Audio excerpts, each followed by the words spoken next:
कि ये जब तक प्रूव, मेरे ख्याल से प्रूव अभी पूरा नहीं हुआ है, ये तो रिपोर्ट आएगी तभी ही पूरा प्रूव होगा और उसके बाद ही सजा जो भी डिसाइड होगी।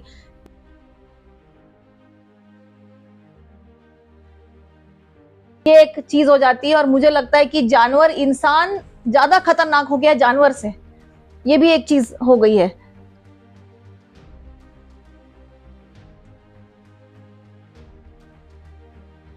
तो चाहूंगी कि गुनाहगार को पब्लिक के बीच में, चौराहे में, उसको ऐसी सजा होनी चाहिए कि हर महिला को सुख। कि 5 कल्प्रिट है, 5 लोगों ने मिलकर इस अपराध को कृत्य किया है। उसमें से 2 को अरेस्ट कर लिया गया है और 3 की तलाश जारी है। दूसरे दिन अचानक से ये खबर मिलती है कि चाचा कल्प्रिट है।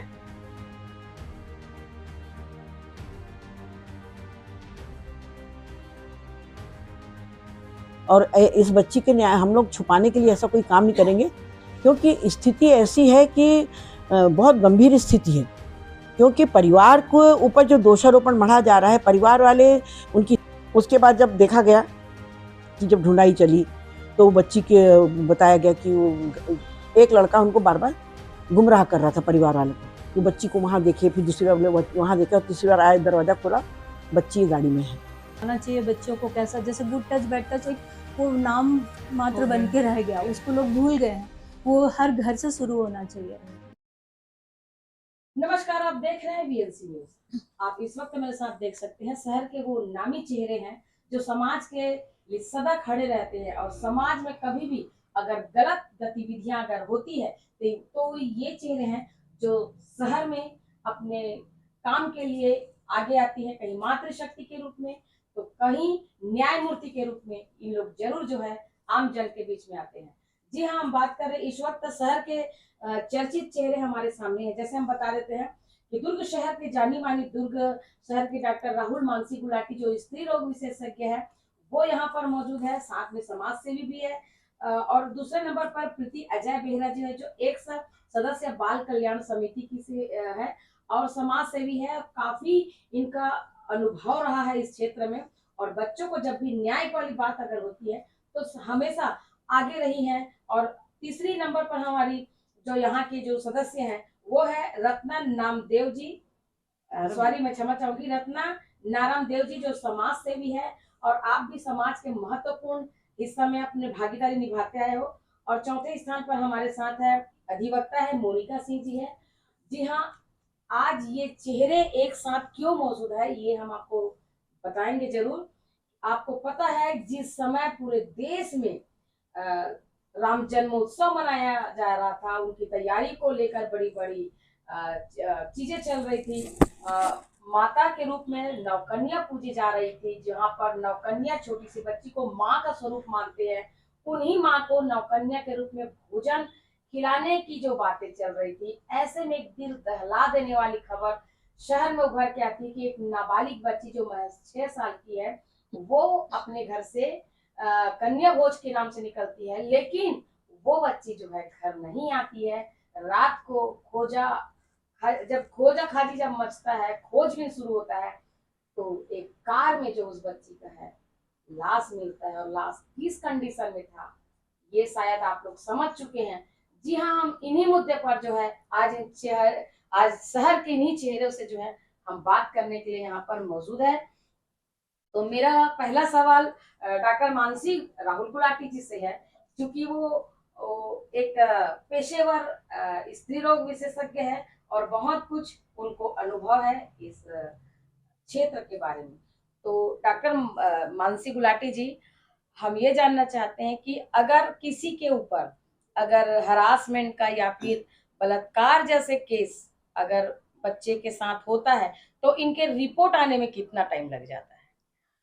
देखिए, अगर बलात्कार की रिपोर्ट के लिए हम कोई इन्वेस्टिगेशन शुरू होती है तो मिनिमम 3 डेज तो लगता ही है। डीएनए वगैरह का टेस्ट होता है और डिपेंड करता है कि कौन सी लैब में गया है। कई बार एडवांस लैब में जल्दी रिपोर्ट के लिए एडवांस लैब में भेजा जाता है, भेजने में भी समय लगता है और मिनिमम 2 से 3 दिन लग जाते हैं डीएनए रिपोर्ट्स में।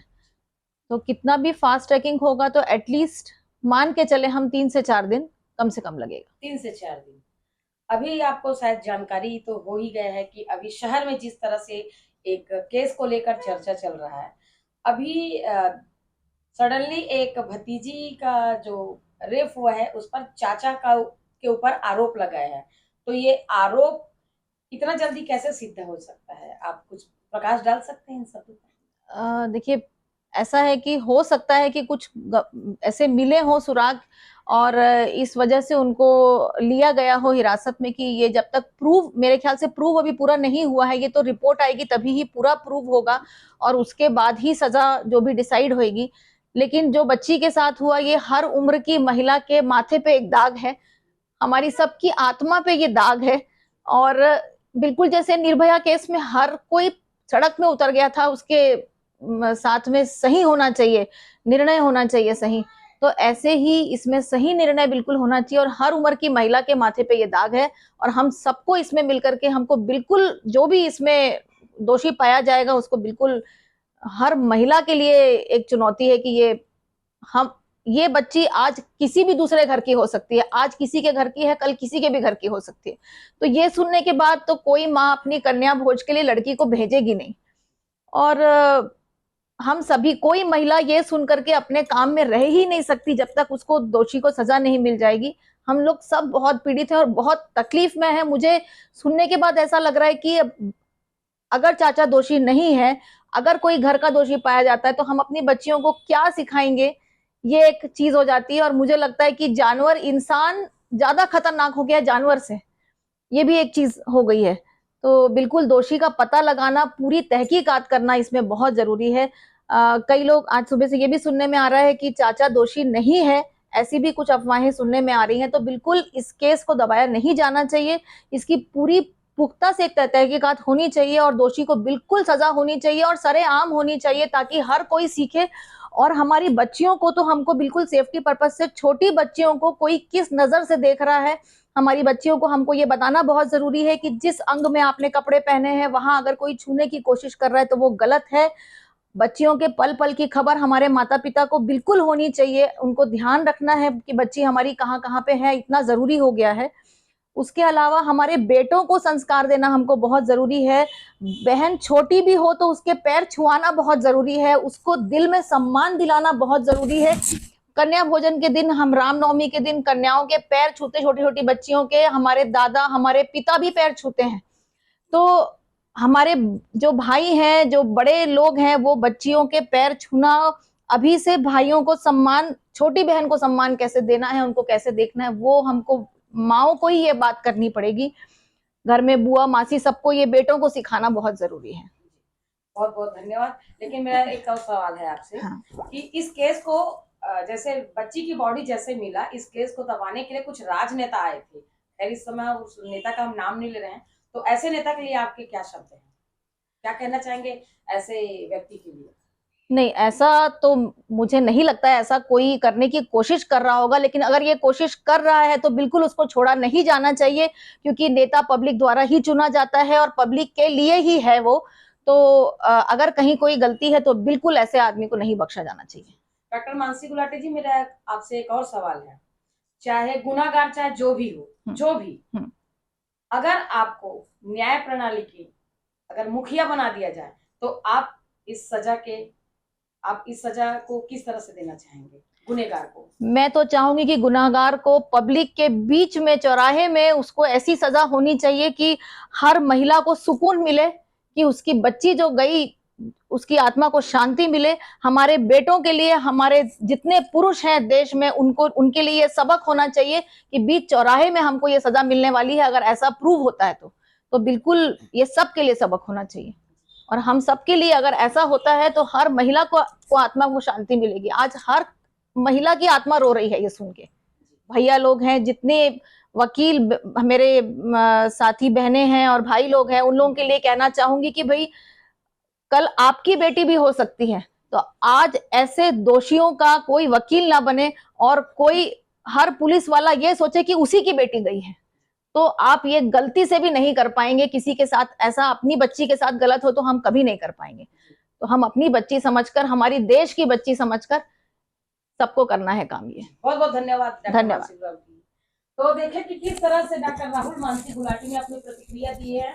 हैवानियत, न जाने कहां से अपने अंदर इतनी हैवानियत ले आते हैं ऐसे कौन सी हैवानियत उसके अंदर घुस जाता है तो जो इंसानियत को भी शर्मसार कर देती है। जी हाँ, अगली कड़ी में से बात करेंगे प्रीति अजय बेहरा जी से, जो लगातार हमारे साथ वीएलसी न्यूज में कई बार आ चुकी हैं और उनका जो समय रहा है, कीमती रहा, उनके बावजूद भी समय निकाल के जब भी हमने वीएलसी के नाम से याद किए जरूर आए हैं। तो डॉक्टर क्षमा प्रीति अजय बेहरा जी, पहले तो आपको में फिर से एक बार से स्वागत है। नमस्कार। जिस तरह से आप एंगल को आप देखते चले आ रहे हैं, जैसे कहा जा रहा है कि कल तक तो यही था कि चाचा ने ही बच्चे के साथ गलत कृत्य किए हैं, लेकिन परिवार के लोग मानने को तैयार नहीं, ऐसा क्यों?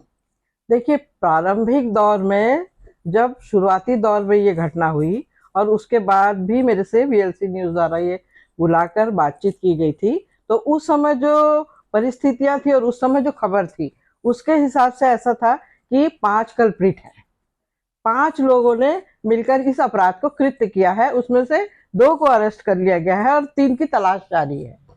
दूसरे दिन अचानक से ये खबर मिलती है कि चाचा कल्प्रिट है।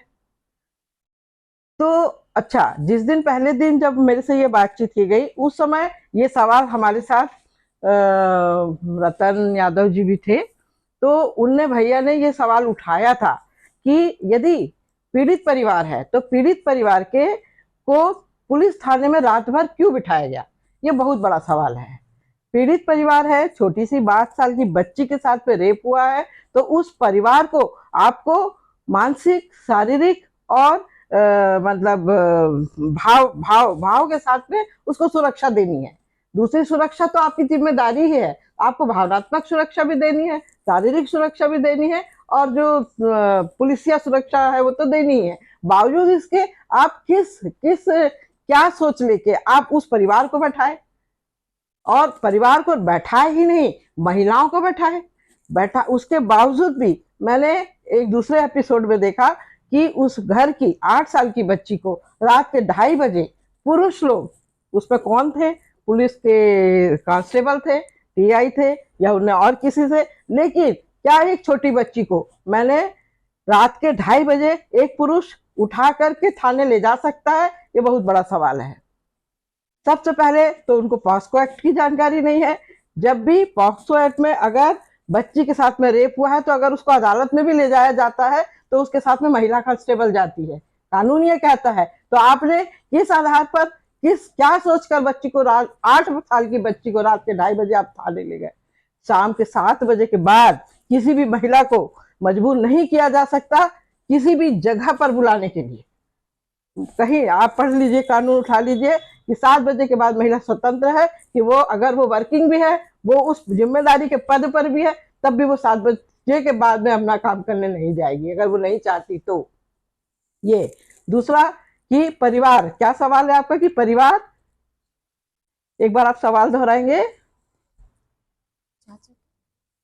चाचा के ऊपर इल्जाम लगे। हाँ, चाचा के ऊपर इल्जाम लगाया गया।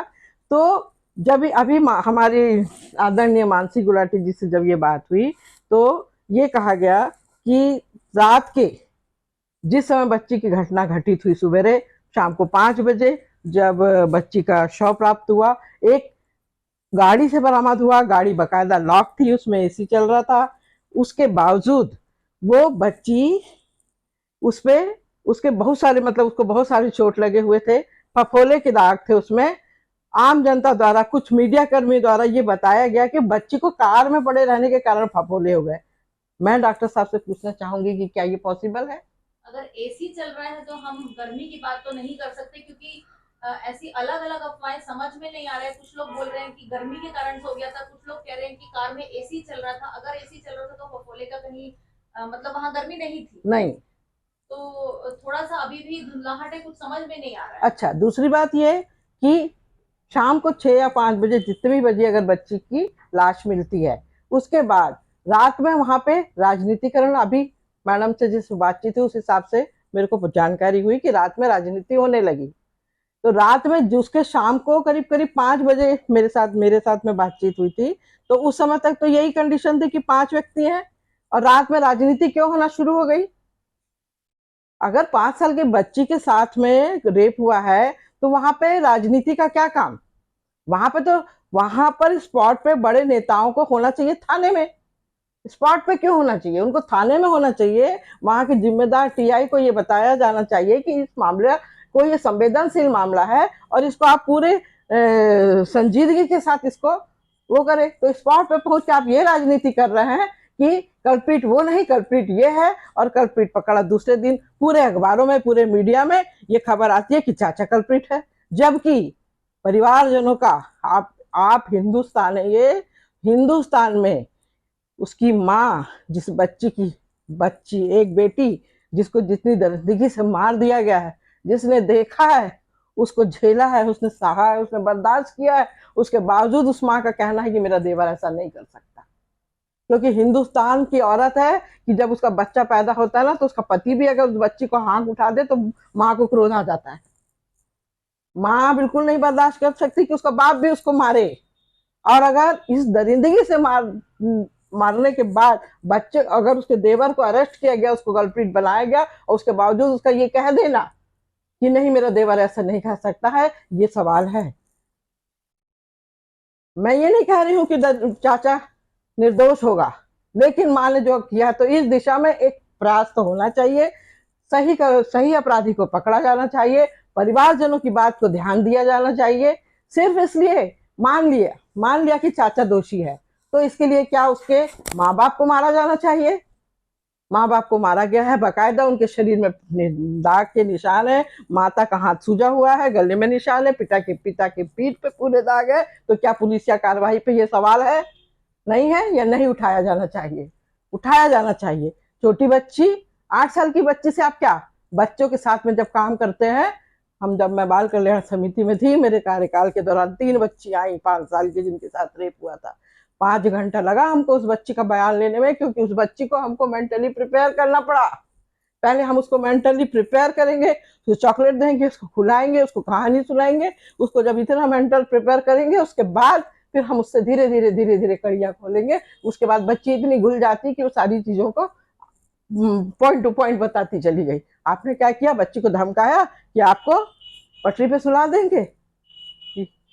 आपके छोटी बच्ची है, आपको नहीं मालूम कि बच्चे के साथ में क्या व्यवहार होना चाहिए, या बच्चे के साथ में आपको कैसे ठीक है, अगर आपको उगलवाना भी था, आपको बच्चे से निकलवाना भी था, आप प्यार से बच्चे के साथ पेश आते। ये पुलिस पे सवाल है मेरा।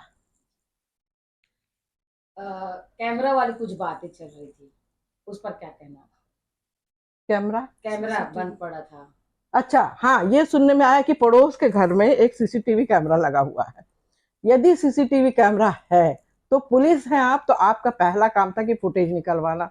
यदि बच्चे के घर से बच्ची निकली है, आपको बाद में पता चला होगा, या हो सकता है कि मे भी पॉसिबल आपको बाद में दिमाग में आया हो कि चाचा भी कल्प्रिट हो सकता है, लेकिन बच्ची चूंकि उस घर से निकली है, तो सीसीटीवी फुटेज निकालने का तो पहला आपका काम होना चाहिए कि बच्ची किस समय, कितने बजे, कितने बजकर कितने मिनट पर घर से निकली और किस कंडीशन में निकली।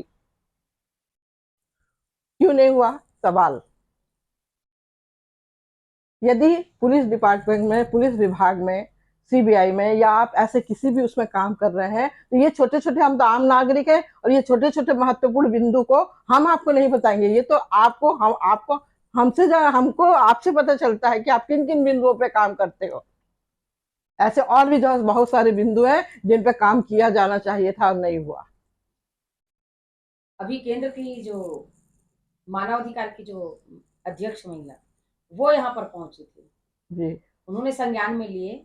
और एक तो सबसे बड़ा सवाल है ना कि आपके जिले में जिले का मुखिया, पुलिस कप्तान है, इतनी बड़ी पुलिस विभाग की टीम है ना, और मामला बहुत छोटा सा है। एक गरीब, मतलब छोटा सा दुर्ग शहर, उसका एक छोटा सा एरिया, उर्ला में रहने वाले निचले तबके के लोग, उस तबके से एक छोटी सी बच्ची का रेप हो गया। और मामला ऐसा क्या हुआ कि राष्ट्रीय मानवाधिकार अध्यक्ष को आना पड़ा और इसको संज्ञान में लेकर एसआईटी का गठन करने के लिए मजबूर करना पड़ा। तो ये बहुत बड़ा सवाल है, कहीं ना कहीं सवाल बहुत बड़े छूटे हैं। जी, बहुत बहुत धन्यवाद। मैं फिर से आपके पास आती हूँ। और अब इस तीसरे नंबर पर हम यहाँ पर हमारे जो वीएलसी न्यूज़ की जो मेहमान है, रत्ना नारायण देव जी, जो समाज सेविका है, वो यहाँ पर मौजूद है। काफी अनुभव है उनको जिंदगी को लेकर, और कई ऐसे जो घटना है उसको अपने देख चुकी है, समझ चुकी है। जी रत्ना मैडम जी। कोई भी बात नहीं होगी कि हम न्याय सही नहीं देंगे। यदि ऐसा हो तो हम अपना इस्तीफा दे देंगे, क्योंकि वो जो बच्ची के साथ हुआ है कार्य, 2 दिन से बोले मैं खुद नहीं सो पाया हूँ, क्योंकि ये बच्ची का मामला है और इस बच्ची के न्याय हम लोग छुपाने के लिए ऐसा कोई काम नहीं करेंगे, क्योंकि स्थिति ऐसी है कि बहुत गंभीर स्थिति है। क्योंकि परिवार को ऊपर जो दोषारोपण मढ़ा जा रहा है, परिवार वाले, उनकी दादी है, उसकी माँ, बच्ची की माँ है, उसकी बुआ है, वहाँ सब हम लोगों से मिले। उन्होंने जिस तरह बताया कि बच्ची आई थी वहाँ कन्या भोजन के लिए, तो वो पूजा वूजा में लगी थी। फिर उसके बाद बच्ची कहाँ गई उनको खुद को नहीं मालूम। फिर जब वो बाहर निकले तो बच्ची कन्या भोज के लिए आ रही थी, दो तरफ की लड़कियां बच्ची आई, पर वो बच्ची दिखी नहीं। बोले कहाँ है, तो वो लड़की की ढूंढाई शुरू हुई कि बच्ची कन्या खाने नहीं आई तो गई कहाँ, पर चप्पल उसकी उन्हीं के घर में मौजूद थी। ये स्थिति उन्होंने क्लियर की। किन्ने? तो घर भी तो उन्हीं का है। तो सुनिए ना, चप्पल वहां मिली, परंतु लड़की बिना चप्पल के घर से बाहर कैसे जाएगी, यानी बात भी सामने आती है। क्योंकि अभी गर्मी इतनी पड़ रही है, लोग बताया कि 3 से 4 चप्पल उसके घर में, वहां पे चप्पल पहन के भी जा 3 से सकती है। 4 चप्पल, सिर्फ एक जोड़ी चप्पल मिली बताया जा रहा है। हमको 3 से 4 जोड़ी नहीं बोला, हमसे इतनी बताया गया कि एक जोड़ी चप्पल वहां पे रखी थी, वो बच्ची की ही थी। ये भी बताया गया कि ऊपर जब कमरे में जाके छानबीन की गई तो वहां पर एक चटाई थी, चटाई के ऊपर गद्दा, गद्दे के ऊपर चद्दर, वहां पर ऐसे कोई भी निशानदेही जो देखते हैं नहीं मिली। उसके बाद जब देखा गया कि जब ढूंढाई चली तो बच्ची के बताया गया कि वो एक लड़का उनको बार बार गुमराह कर रहा था परिवार वालों को। तो बच्ची को वहां देखे, फिर दूसरी बार वहां देखे और तीसरी बार आए, दरवाजा खोला, बच्ची गाड़ी में है, जो लड़का उनको गुमराह कर रहा था। तो एकदम उनका चाचा था कि कोई दूसरा लड़का? नहीं, चाचा नहीं, दूसरा लड़का था, क्योंकि चाचा वहां तक के नहीं था। तो हाँ, हम बादल जो वहाँ उनके यहाँ जिसकी गाड़ी है वो। तो जब वो गाड़ी में से बच्चे को निकाले तो उसकी माँ तो उसको देख करके रो डाली, उसने देखा ही नहीं कैसा क्या है। तो जब स्थिति ये देखे कि भाई मतलब बच्ची गाड़ी में कैसे आई, क्योंकि गाड़ी का एक तरफ का लॉक टूटा था, वो हमेशा बच्चे खेलते थे वो गाड़ी में बैठते थे, ये चीज बताई गई है। क्योंकि शुरू से सबको मालूम था कि एक तरफ का लॉक टूटा हुआ है वहाँ, और गाड़ी मतलब खराब है करके वहां पर खड़ी रहती थी, परंतु चालू स्थिति में थी, क्योंकि यदि गाड़ी खराब रहेगी तो एसी नहीं चलेगा। और उसको उस गाड़ी में ठंडी जगह पे रखा गया, ये शाम हो जाए या तो उनकी जो भी होगी नियत, तो गाड़ी में रख दिए थे। फिर जब ढूंढाई चली तो फिर उसने खुद दरवाजा खोला, बोला एक दरवाजा उधर उसने खोला, एक दरवाजा दूसरे से बोला तुम्हारी बच्ची तो गाड़ी में है। तो उनको कैसे मालूम कि बच्ची गाड़ी में है? सबसे पहला सवाल यहाँ पे आता है कि भाई उनने दरवाजा खोल के डायरेक्ट कैसे बता दिया गाड़ी, ये बच्ची तुम्हारी यहाँ गाड़ी में पड़ी सोई रही। तो ये स्थिति हमारे लिए इतनी सोचनीय स्थिति हो गई है तो कि ये इल्जाम फिर उसके चाचा पर कैसे चला? तो सुनिए ना, मैं बता रही हूँ। फिर उसके बाद वहां पे जब ये कार्रवाई बढ़ती गई तो जो जिन लड़कों को ढूंढा जा रहा था, जिन लड़कों ने उनके ऊपर शक किया गया था, उसकी दादी जो घूम रही थी, पहले भी बताया गया कि वो लड़के एक लड़की को लेकर गए हैं। तो परंतु वहां पर शाम होते तक ये हो गया कि उसके चाचा ने ही उसके साथ में गलत कार्य किया है, जबकि चाचा उसको नहलाना धुलाना, बचपन से पैदा हुई थी जब से वही नहलाना धुलाना पालन पोषण सब उसके चाचा के साथ में होता था। स्कूल तक छोड़ने वो जाते थे, स्कूल से लेकर ज्ञानदीप स्कूल लेकर जाते थे, ज्ञानदीप स्कूल से लेकर के वहाँ बच्चों को लेकर घर में आना, फिर उसको खाना खिलाना। वो बोलता था, अपनी भाभी को बोलता भी था, तुम बच्ची पे ध्यान नहीं देती हो, कभी कुछ हो जाएगा तो रोती बैठोगी। ये उसके देवर के बोल थे, ये उसकी भाभी ने हमको बताया कि उन्होंने हमको डांटा भी कई बार कि तुम अपनी बच्ची पे ध्यान नहीं रखती, ध्यान रखा करो। और उनकी दादी और उनको जो उठाकर यहाँ लाया गया तो हमने खुद देखा है, उनको मारा है, यहाँ गाल पे निशान है, हाथ में निशान है, उनके ससुर की पीठ पे निशान है। और जो 7 साल की बच्ची को उठा के ले गए थे, उसके गाल को इतनी जोरों से नोचा था कि अंदर घाव बन गया है। दूसरा उसको जो मारा है तो यहाँ पे भी निशान है, हाथ पे भी निशान है, और उसको गले को पकड़ करके दबा कर बोल गया था, छोटी 7 साल की जो बच्ची, हाँ 8 साल की बच्ची को लेकर के थाने में ले गए 2-2:30 बजे। उसको लेकर गए, बोले ज्यादा करो तुमको रेलवे ट्रैक पे फेंक देंगे हाँ बच्ची को। तो मैंने पूछा उससे, बच्ची से, बेटा तेरे को ऐसा बोला तो तू उस व्यक्ति को पहचान लेगी? बोले हाँ, यदि मेरे सामने आ गया तो मैं उनको पहचान लूंगी और बता दूंगी कि इस व्यक्ति ने हमारे साथ ऐसा किया।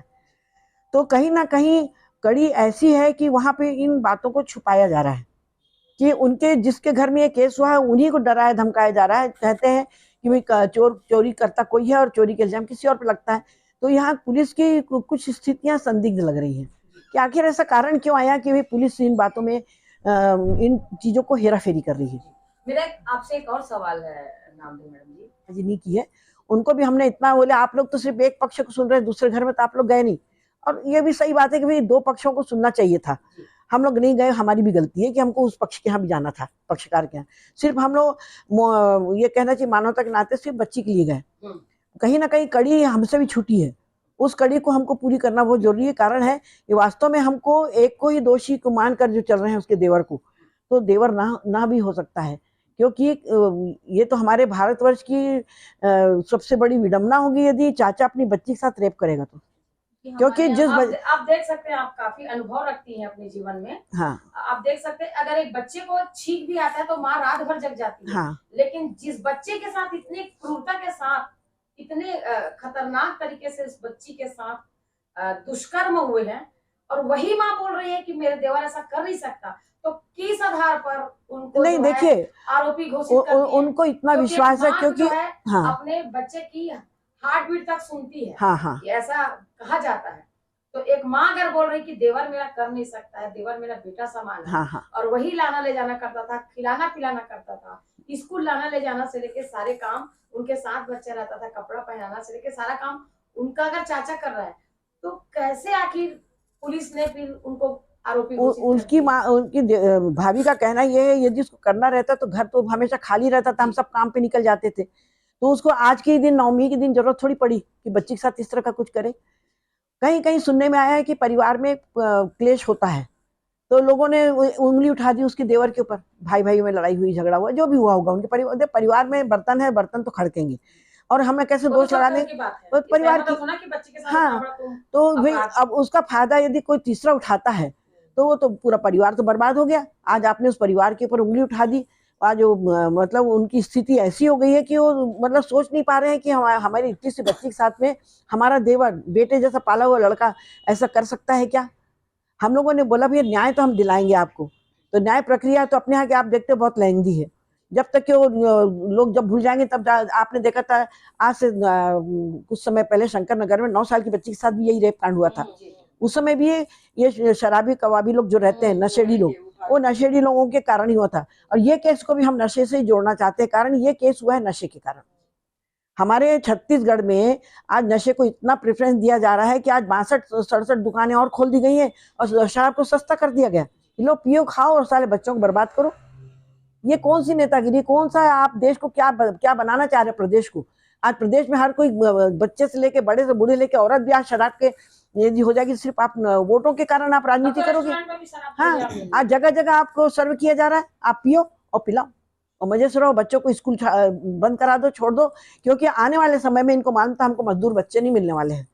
तो ये बर्बादी की रास्ता हमारे नेता लोग ही दिखा रहे हैं, क्योंकि हम ये चाहते हैं कि सबसे पहले तो शराब बंद की जाए और जो इस तरह का कांड करता है उसको चौक चौराहे पे खड़े कर उसके अंग भंग को काटा जाए और लोगों को जूते चप्पल से मारते हुए 2 दिन तक तो उसको रोड में बंधे रहने दें और उसको पूरा हाई वो करें, वायरल करें, तब लोग डरेंगे कि नहीं हमारे साथ ये हो सकता है। तो ऐसी प्रक्रिया करने में युवा लोग तो कम, ये बुजुर्ग भी करते हैं, यदि कोई भी करता है उसके साथ ये प्रताड़ित होना चाहिए। बहुत बहुत धन्यवाद आपको। मैं फिर से आपके पास पहले हम देखा करते थे कि गांव में गधे में बिठा के काली पोत के जूतों की माला जो हम पिक्चरों में देख के हाँ, तो बिल्कुल वैसी ही प्रक्रिया होनी चाहिए। नहीं तो ये होता भी था, सिर्फ हम पिक्चर में ही नहीं देखते। हाँ, नहीं वास्तव में गौर करो कि ये चीजें होती मैं आप लोगों को फिर से समझ दूंगी। तब हमारी जो चौथी मेहमान है बीएलसी की, हम उनसे थोड़ा सा बात कर लेते हैं ना। मोनिका सिंह जी यहाँ पर मौजूद है जो अधिवक्ता है। हम इनसे कुछ कानून की बारीकियों के बारे में जानने की थोड़ा सा प्रयास करेंगे, क्योंकि समय का भी अभाव है, तो हम आपका भी समय और जो यहाँ पर जो हमारे मेहमान है उनके समय को देखते हुए मोनिका जी, नए कानून आए हैं, कहा जाता है कि नए कानून से महिलाओं को और खासकर बच्चों को जो है बहुत ही फायदा होने वाला है। नए कानून को लेकर नए नए तरीके से उसके बारे में आवाम को जगाने के लिए, लोगों तक पहुंचाने के लिए सोशल मीडिया का माध्यम लिया गया था। तमाम मीडिया को लेकर एक भूचाल समझा था कि महिलाओं के उत्थान के लिए नया कानून आया है, नया कानून आया है। लेने चाहिए, कहीं जा रहे लेके आ रहे किसी को, तो उनको महिला आरक्षक को लेके जाना चाहिए साथ में। महिला कर्मी जाएंगे तो लेके आना चाहिए। वो गए हैं, वो उन्होंने गलत किया है। वो साफ साफ पता चलता है कि उन पर दबाव बना रहे थे। बच्चे को जो लेके गए हैं वो लग रहा है कि उन पर दबाव बनाया जा रहा है। और आप बोल रहे हो ये जो महिलाओं के लिए जागरूक के लिए जो नया कानून बने उनके फ़ायदे के लिए, मेन हमारे अवेयरनेस की कमी है। लोगों को जानकारी ही नहीं है। अभी सोशल मीडिया इतना हावी हो रहा है, महिलाओं को मैं तो बोलती हूँ कि महिलाओं की काउंसलिंग होनी चाहिए, महिलाओं को हर स्कूल में माता को बताना चाहिए बच्चों को कैसा, जैसे गुड टच बैड टच एक वो नाम मात्र बन के रह गया, उसको लोग भूल गए हैं। वो हर घर से शुरू होना चाहिए, घर में मम्मी बतानी चाहिए, बहन, पिताजी, हम अपने बेटों को भी सिखाना चाहिए गुड टच बैड टच, बच्चों बेटों को भी पता होना चाहिए।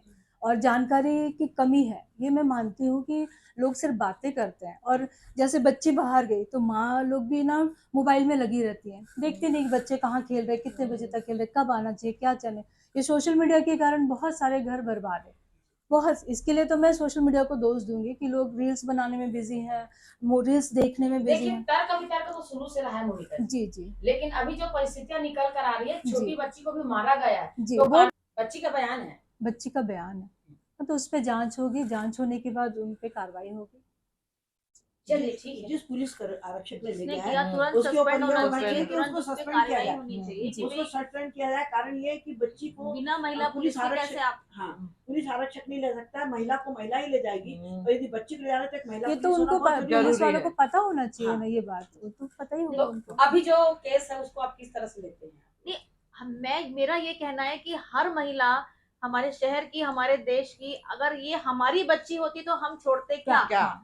तो हम अपनी बच्ची समझ करके, ये लड़ाई हम सब महिलाओं की है, चाहे कोई भी उम्र की महिला हो। हाँ। तो ये इसको तो बिल्कुल, देखिए, ये केस को तो माफ बिल्कुल नहीं करना दबाया चाहिए, जाना चाहिए। हाँ। हम सबको मिलकर के इसमें पार्टिसिपेट करना है, चाहे हम अपने अपने काम छोड़ें और इस पे लगे, पर ये लगना जरूरी है, इसकी तह तक जाना नहीं, जरूरी है। इसमें तो न्याय दिलाना बहुत जरूरी हो गया, क्योंकि यदि हम ये केस पे यदि नहीं बात करेंगे तो आने वाले समय आगे में हमारी समय हर बच्ची असुरक्षित रहेगी। और हर कोशिश करेगा कि घर परिवार में लड़कियां ना हो, भ्रूण हत्याएं होना शुरू हो जाएंगी, जो हम लोगों ने बंद कराया है आंदोलन कर करके। फिर वापस भ्रूण हत्याएं चालू हो जाएंगी कि कन्या जन्म नहीं लेना चाहिए। फिर आने वाली स्थिति क्या दयनीय होगी वो आप लोग मतलब सोच सकते छोटी हैं। बच्चियों को संभालना मुश्किल हो संभालना जाएगा, मुश्किल चाइल्ड है। मैरिज फिर से शुरू हो जाएगी कि हाँ। भैया पैदा करो, तो 10 साल पालो और शादी विदा कर शादी दो। कर हाँ। लो। मतलब देखिए, जो बुजुर्ग किए हैं हमारे, हाँ। वही सही है, ऐसे वही करेंगे। सही है, नहीं, अगर तो आज इस तरीके से हम, कंडीशन अगर ऐसा है तो वही सही था। वही सही था। कम से कम बच्चे सुरक्षित हाँ। इस केस के लिए दुर्ग अधिवक्ता संघ के सभी लोगों ने, हम लोगों ने तय किया कि कोई पैरवी नहीं करेगा।